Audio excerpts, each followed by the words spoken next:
et bienvenue parmi les Digital Doers, le podcast de ceux qui font le e-commerce. Voici une série spéciale en partenariat exclusif avec One-to-One Retail e-commerce Monaco, le rendez-vous incontournable de tous les acteurs du marché. L'objet de ce hors-série s'inscrit dans les circonstances bien particulières du Covid-19. L'idée est de donner la parole aux retailers et aux fournisseurs de solutions pour les interroger sur l'impact business du coronavirus, ses conséquences en matière d'exécution des opérations et enfin ce que cette crise va probablement changer structurellement pour eux. 3 courtes questions qui sont répondues par téléphone, confinement oblige, pour un témoignage de 10 minutes environ. Donc veuillez excuser la moins bonne qualité sonore de cette interview. Bonne écoute à tous, toujours sans coupure.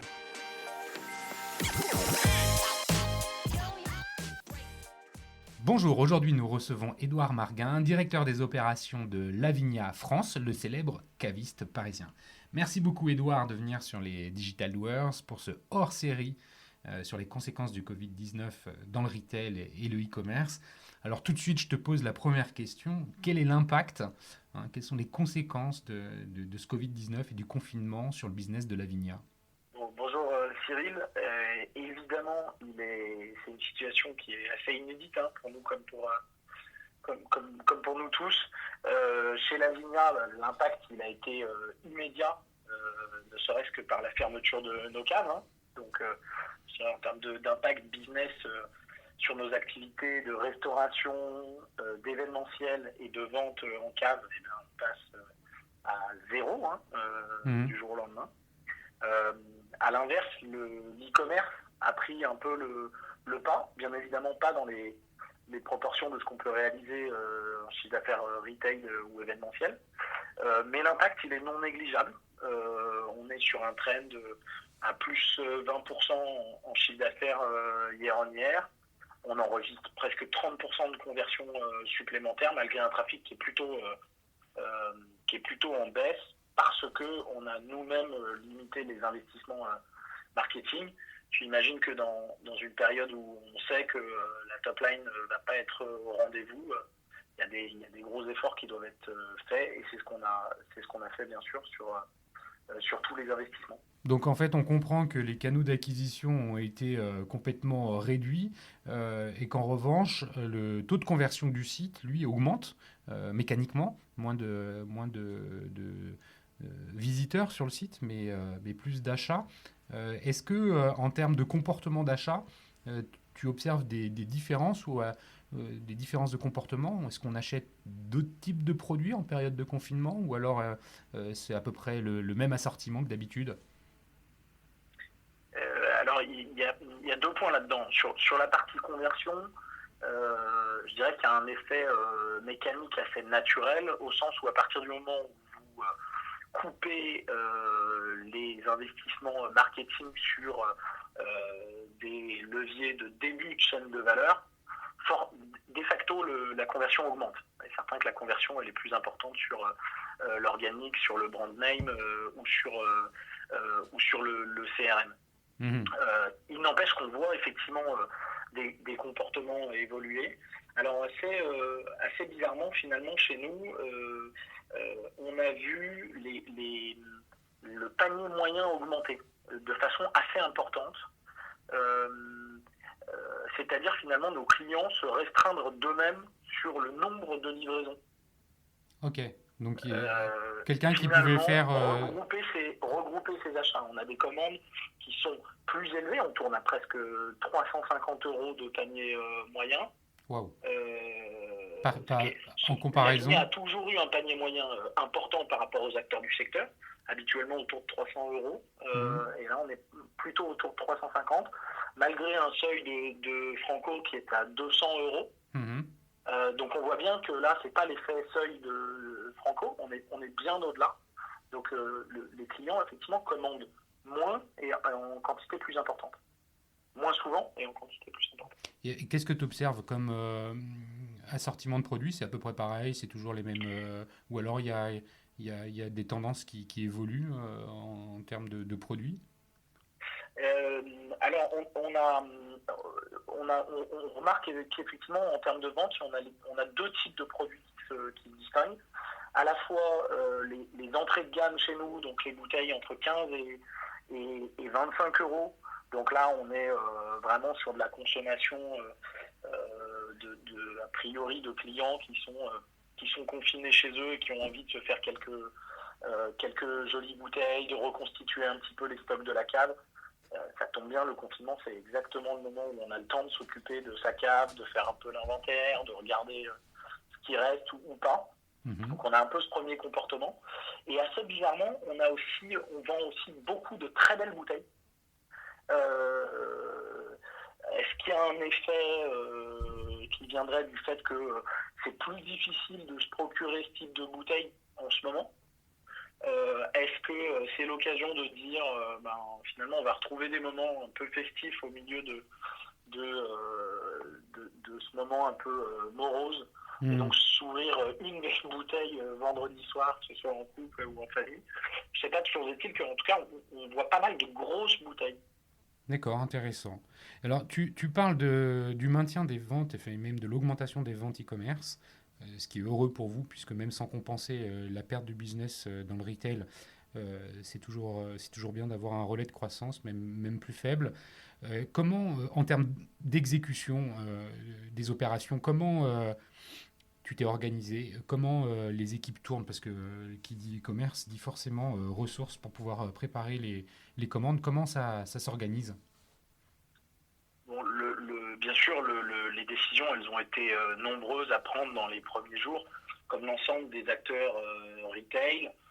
Les premières décisions sont toujours bien souvent les mêmes, sont celles qui concernent les impacts de trésorerie, avec toutes les conséquences que ça implique. Donc il y a eu un gros travail de fait chez Lavinia pour minimiser au maximum les coûts. Donc rediscuter avec l'ensemble de nos prestataires pour mettre les partenariats en stand-by, reporter les contrats, minimiser les échanges de flux financiers. Un gros sujet de recouvrement aussi, parce que dans ces périodes qui sont tendues financièrement, effectivement, on va chercher à recouvrer un petit peu. Au-delà du sujet de trésorerie, il y a évidemment un aspect RH qui est important. On a dû, avant tout pour la santé de nos salariés, mettre en activité partielle la plupart des collaborateurs de Lavinia en France, à l'exception effectivement de quelques dimensions clés, le produit, la finance et l'activité e-commerce, parce qu'elle se poursuit. On a la chance de pouvoir la poursuivre aussi parce qu'on a des partenaires logistiques et de transport aujourd'hui qui continuent de fonctionner, sans lesquels on ne pourrait pas assumer cette activité. Comment concrètement, d'un point de vue logistique, les choses s'organisent? Vous avez des expéditions qui partent depuis votre cave de Paris, ou comment ça se passe? Non, depuis les caves sont fermées, très concrètement. Donc depuis les tout premiers jours du confinement, on a informé nos clients à la fois du fait que le click and collect ne serait plus possible, et de notre côté, il n'y a plus d'expéditions qui se font non plus depuis les caves. On travaille avec un partenaire logistique qui est dans le centre de la France, qui lui a maintenu son activité avec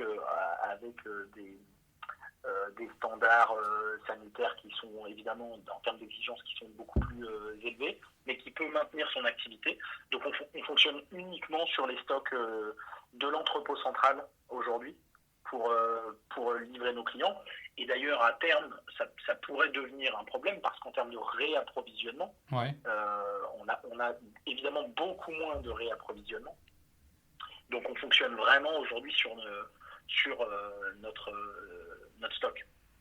Et comme en termes de livraison, je crois qu'habituellement vous aviez différents prestataires qui proposaient différents types de services de livraison. Aujourd'hui, qu'en est-il? Là aussi, malheureusement, compte tenu des circonstances, on a dû faire des choix un peu drastiques. Le premier a été évidemment de fermer, de ne plus rendre possible la livraison en point relais, de facto, puisque les points relais sont tous fermés, de ne plus autoriser la livraison en boutique, comme je le disais, mais aussi de sélectionner les partenaires logistiques qui maintenaient leur activité. Celui avec lequel on a choisi de poursuivre l'activité, c'est Chronopost, parce qu'on a rencontré beaucoup de soucis avec d'autres transporteurs qui ont d'ailleurs annoncé pour un certain nombre qu'ils auraient du mal à maintenir leur activité. Aujourd'hui, avec Chronopost, hormis quelques petits soucis de ci, de là, globalement, les livraisons se passent plutôt bien. Et d'accord pour la logistique. Et en termes de relations clients, de suivi, oui, de la relation client, comment elle s'opère? Il y a des personnes qui peuvent répondre à vos clients qui poseraient des questions?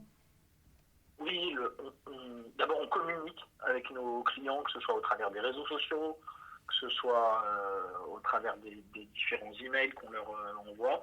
On a maintenu évidemment le service client, maintenir le lien avec nos clients, c'est évidemment primordial.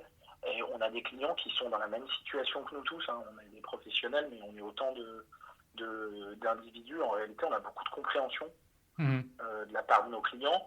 On les a bien sûr informés dès la homepage du site que les délais de livraison peuvent être allongés, qu'on peut avoir des difficultés à livrer parfois, et ça n'empêche pas le volume de commandes sur le site. Donc je pense que nos clients aujourd'hui sont très compréhensifs et on a une activité au service client qui est pas différente en pourcentage de ce qu'on pourrait observer dans une période classique. Bon, merci pour ces réponses, Édouard. Pour conclure, est-ce que tu peux déjà anticiper des enseignements qui vont perdurer dans le temps de cette crise? Est-ce que tu vois des choses qui vont structurellement modifier l'organisation Lavinia? Ce qui est certain, c'est que cette situation nous a mis finalement nous a conduit un peu de force, un peu dans la douleur, à faire des choix assez drastiques.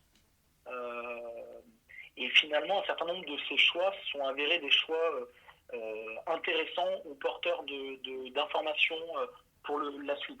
Que ce soit d'un point de vue web marketing, où finalement on avait pour habitude de bouger les curseurs de façon très progressive, très prudente. Et finalement, ça nous permet aujourd'hui, le fait d'avoir coupé une partie très très importante du média online, de mesurer des comportements très différents et probablement de nous permettre d'ajuster à la fin de la période de confinement notre mix média par rapport à ce qu'on faisait jusqu'à présent, mais aussi sur les ressources humaines, où finalement on s'aperçoit de la flexibilité, de la modularité des compétences de nos différents collaborateurs, qui sont extraordinaires pour ça, parce qu'ils nous permettent de répondre à tous les besoins, et ça nous permet aujourd'hui de constater que finalement les ressources productives pourraient probablement être utilisées différemment de ce qu'elles étaient avant cette période de confinement. Donc là aussi, je pense qu'en termes d'organisation et de ressources de production, ça va nous amener à des changements à l'issue de cette période. Bah, écoute, merci beaucoup pour ce témoignage, Édouard. C'était précieux. Merci pour la qualité de cet échange. Merci d'avoir partagé aussi avec nous tout le concret en fait de Lavinia, le Covid-19 chez Lavinia. On voit bien à quel point c'est concret et c'est difficile, comme pour tout le monde dans cette période de confinement. Mais finalement, vous avez cette capacité on le sent bien à vous adapter, cette agilité. Donc merci encore, Édouard. Merci à Comexposium, l'organisateur de l'événement One-to-One Retail e-commerce de Monaco, d'avoir permis à mes invités de prendre la parole et de partager donc avec nous leur témoignage. Merci à vous tous qui écoutez les Digital Doers. N'hésitez pas à laisser des commentaires ou à m'envoyer des messages sur le site lesdigitaldoers.com. À bientôt.